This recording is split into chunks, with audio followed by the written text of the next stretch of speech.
Here are the 10 biggest mistakes I made in college. No matter what grade you are, whether you're a freshman, sophomore, junior, senior, grad student, you just graduated and you're in the real world, you will get value from this video because every single one of these things is applicable to real life. And as this list goes on, every single one of them is going to get deeper and deeper and deeper.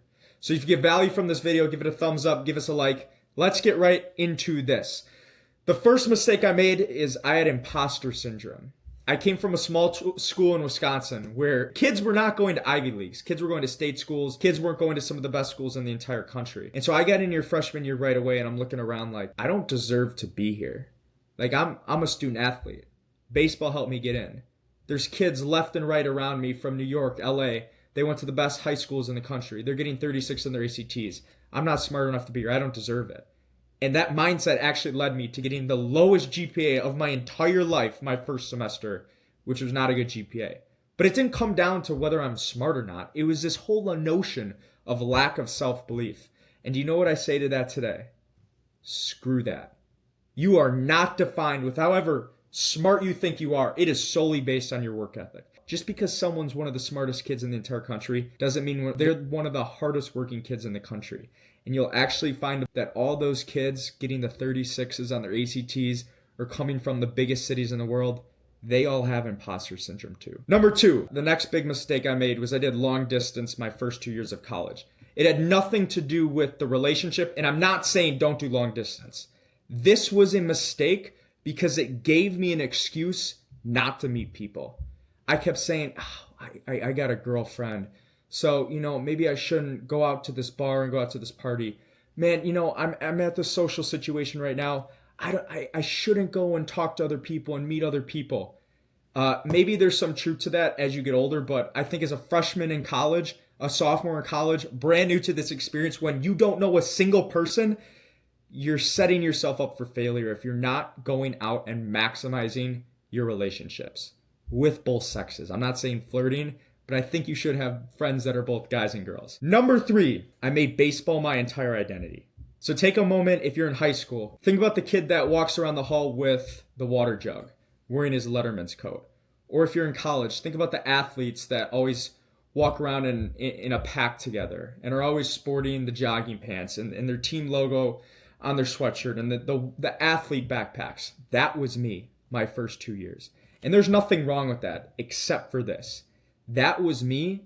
And since I made baseball my entire identity, I adopted the mindset that I'm different from all these kids. Man, some of these kids are weird. I'm too cool for this person. I don't need to go to class and talk to this random person. I don't need to go meet anybody else. I'm too cool for that. That was the dumbest mindset I could have ever had. Do you know how much that limited me from a connection standpoint my first couple years in college? Significantly. I knew 4 kids outside of the athletics department when I got to the end of my freshman year. 4 kids. The best part about going to college and the best part about going to a top academic school is the different types of people that you're going to meet there that think completely different than you, that are going to challenge you on every religious and political topic out there, that are from a different country, that's going to open your eyes to a different culture and perspective, that are way freaking smarter than you and are going to make you work hard and be a better individual and improve your character. Those are the best things from college. And you don't always get that from sticking in a tight circle with people who are exactly like you. I'm not saying ditch your friends. I'm not saying don't hang out with kids that are like you. We all tend to do that. But it's good to step out of the comfort zone sometimes, meet other people, and tell yourself you're not too cool for them. Number 4, not using Rate My Professor. I'm very angry at myself for this, but I came in freshman year. This is an elective class. I saw an elective class called Logic and Critical Analysis. I'm like, damn, this class seems pretty lit. I'm going to learn how to argue. I come into class. This was an argument. This wasn't even English. It was like a whole different made up language and ended up being one of my hardest classes at WashU. If I look at Rate My Professor, I save all the stress and trouble I had that semester in that class. And I saved myself a pretty bad grade from a class that didn't even count towards my major. Going hand in hand with that, even as a freshman, I would utilize pass-fail. I said, I don't need pass-fail. It doesn't matter. I wish I would have looked at Rate My Professor, and for that class, I wish I would have used pass fail because it would have saved me a lot of stress and struggle down the road. Number 5, relying on my high school study habits. In high school, it was very easy for me. I'd study a day before the exam. I'd make a little Quizlet. I'd memorize my flashcards, get into the exam, boom, boom, boom, boom, boom, 100%. No big deal. Every single test, that's what I did. Then I get to college and I start learning that, you know what, maybe this material is a little bit harder. Oh, you know what, now I'm covering what I'd cover an entire year in high school into a single semester. And so I'm going right away my freshman year, taking these tests, bad grade. I'm like, oh shit, what do I do? I didn't have adaptability. I just stayed in my room and said, I'm just going to grind this out and figure it out. I didn't go and seek help from my teachers or go to office hours because I just relied on my high school study habits, said, I'm smart enough, I'm just going to figure that out. Everything switched for me the day when I started seeking out help from others, from professors, from group studying, from utilizing YouTube. Don't get pigeonholed. College is a lot different than high school. It's not the same process. And I'm assuming that this is going to be the same thing at every stage in life. If you always rely on what you've done in the past, that doesn't mean the future is going to grant you the same success. Number 6, majoring in finance. So I came into WashU in the School of Arts and Sciences studying econ. I found out very quickly that I don't like econ. I want to get into business. And so I worked my way. I came back up from that poor GPA of my freshman year, and boom, I get into the business school. So now I have a decision to make. I have 2 options, finance or marketing. I am not a numbers guy. I do not enjoy sitting in Excel, just not my vibe. Marketing, on the other hand, I love human nature. I freaking love selling. I had a fantastic internship in sales. I crushed it. I loved every second of it. I love persuasion, influence, all these things wrapped around psychology. But I'm sitting here trying to make a decision for my major, and I'm thinking, everybody around me is studying finance because that's the difficult major that everybody respects. You know, if I study finance, I'm going to get recruited by a Goldman Sachs, and then I can go and I'll have that status to my name, and everybody's going to respect me. And then I can go and make 6 figures out of college and live in a city like Chicago, and then I'm set up for the rest of my life. And then I said, okay, I'll do finance. I did finance for a semester. I've never been so miserable in my life.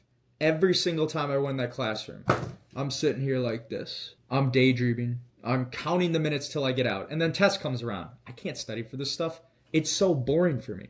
And then I finally made the decision, you know what? I don't care. Maybe I'll make 6 figures. Maybe I'll be a millionaire if I continue down this road of finance.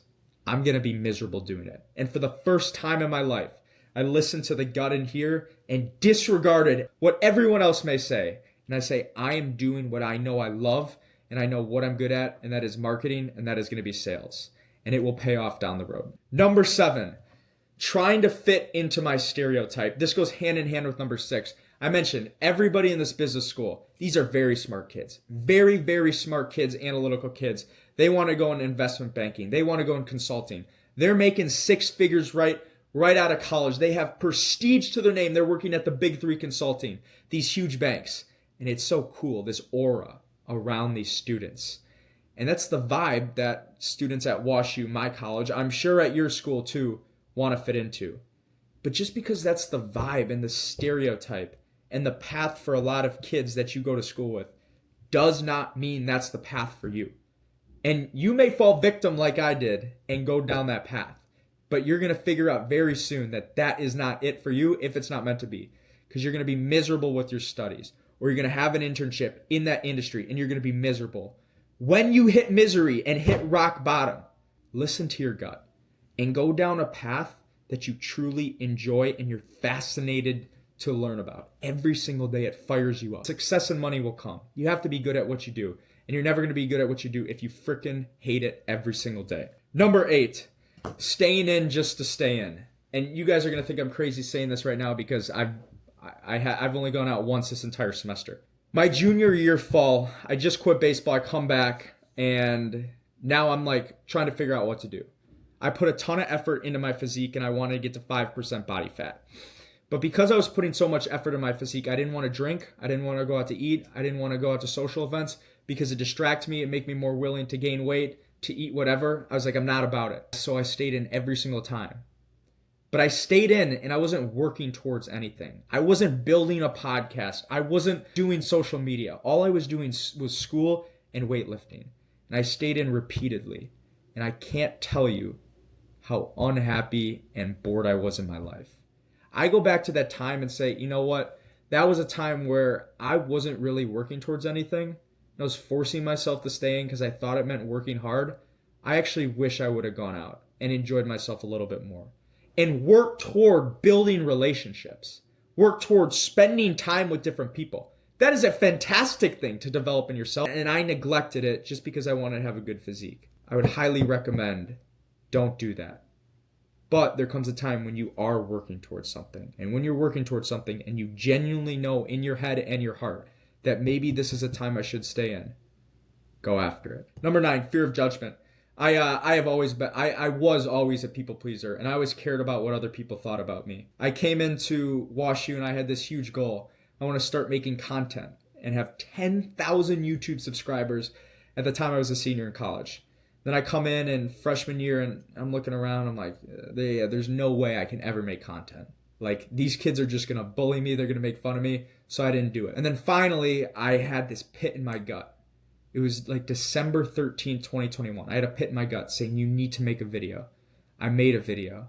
My friends, my close friends, laughing to my face. This gets sent into my old baseball travel team group chat. Kids are making fun of me. Left and right. Like, it's nonstop. And so I quit.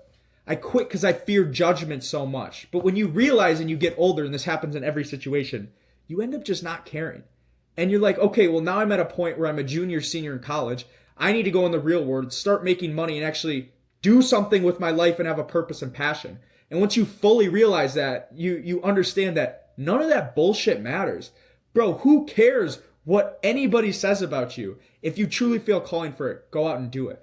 And I wish I would have learned that as a freshman in college. Because you're going to learn it at some point, but it may come later on in your journey. But the amount of knowledge I could have gained if I would have started as a freshman would have been astronomical. And then lastly, number 10, I had a falling out with my faith. And I know that sounds dramatic. It wasn't that severe, but you come into a new school where it's a completely different background to what you're used to.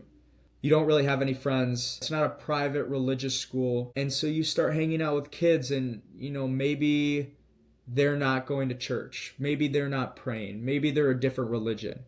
And then when you are surrounded in that environment 24/7, that environment rubs off on you. And then slowly you start adopting the same mindset.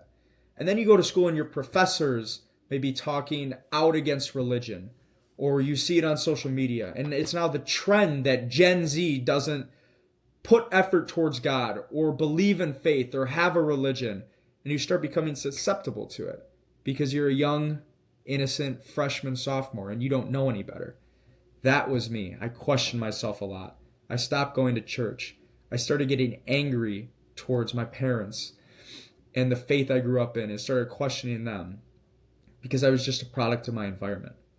I strongly urge you, it's a good thing to question your faith, and college will make you question your faith. But when you get to question, you have to ask yourself, why do I believe what I believe? And once you come to a solid idea based on that, take it off and running. It's going to be ever changing. But don't just let an environment of a bunch of random people from a bunch of different areas totally destroy one of the closest things to your heart. If you got value from this, please give us a like and subscribe. Those are the 10 biggest mistakes that I made in college. It happens to everybody, and I know I'm going to keep making more mistakes. Keep believing foolishly. We'll catch you next time.